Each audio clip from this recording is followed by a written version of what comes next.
मैं online gaming पर अब विश्वास नहीं करता, स्पेशली वो वाली जो चैटिंग फीचर के साथ आती है। अमंग अस गेम को 2020 क्वारंटाइन के टाइम बहुत ही लोकप्रियता मिली।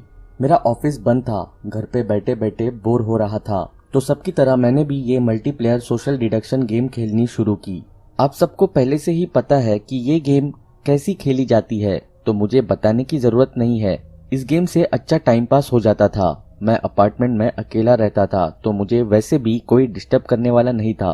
पहले गेम मैं अपने मोबाइल फोन पर खेलता था, फिर मैंने इसे अपने पीसी में भी इंस्टॉल कर दिया। मेरा रोज का रूटीन था, बेड से उठो, ब्रेकफास्ट करो और कंप्यूटर के सामने बैठ जाओ जब तक आंखें दर्द होनी शुरू ना हो। जो लोग इस गेम को जानते हैं उन्हें अमंग अस के गुमनाम चैटबॉक्स के फीचर के बारे में पता है।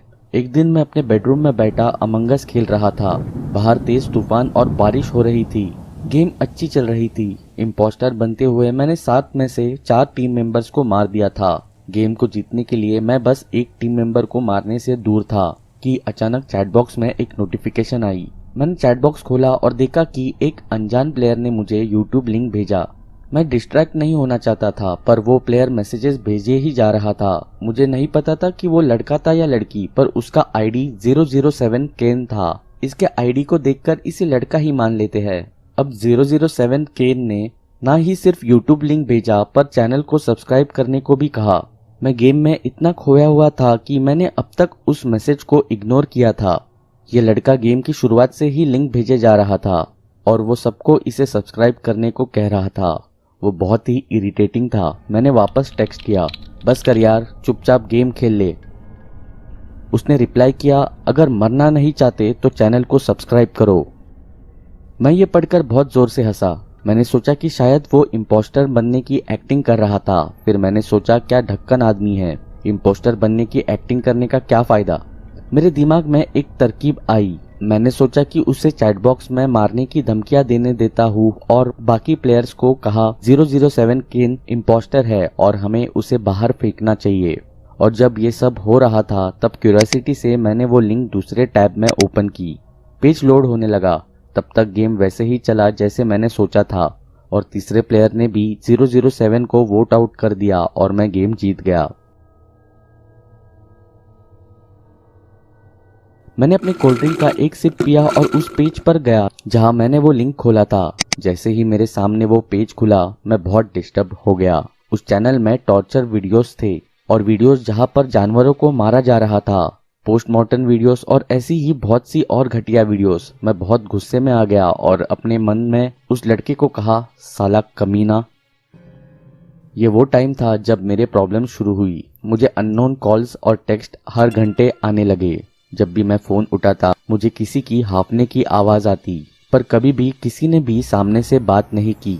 एक रात मैं घर के काम करने के बाद बहुत थक गया था तो जल्दी सो गया।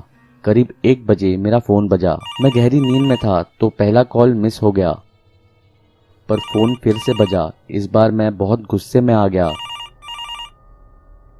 मैंने फोन उठाया और जोर से चिल्लाया, तुम्हारी प्रॉब्लम क्या है? कुछ बोलने को है तो बोलो ना। 2-3 दिन से मुझे इसी नंबर से फोन आ रहा है, पर कोई बोलता ही नहीं था।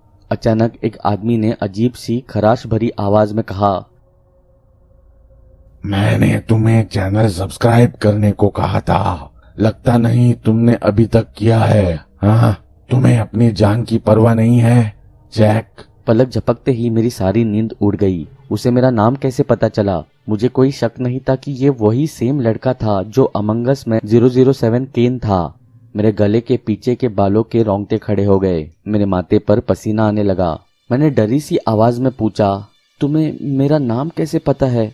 वो लड़का जोर जोर से हंसने लगा और बोला, अगर मैं तुम्हें कहूँ कि मैं तुम्हारे घर के बाहर खड़ा हूँ, तुम्हारी किचन के सबसे तेज चाकू के साथ, जो तुम्हारे गले पर लगेगी, जब मैं तुम्हारा गला काटूंगा तो कोई रुकावट नहीं होगी। ऑफ कोर्स थोड़ी सी आवाज आएगी जब तुम्हारी नसों में से खून निकलेगा और तुम घुट कर मर जाओगे। अब मैं बहुत ज्यादा डर चुका था। मुझे नहीं पता था मैं क्या करूं। मैं बेड से उठा और मेन दरवाजे की तरफ भागा। दरवाजा लॉक्ड था।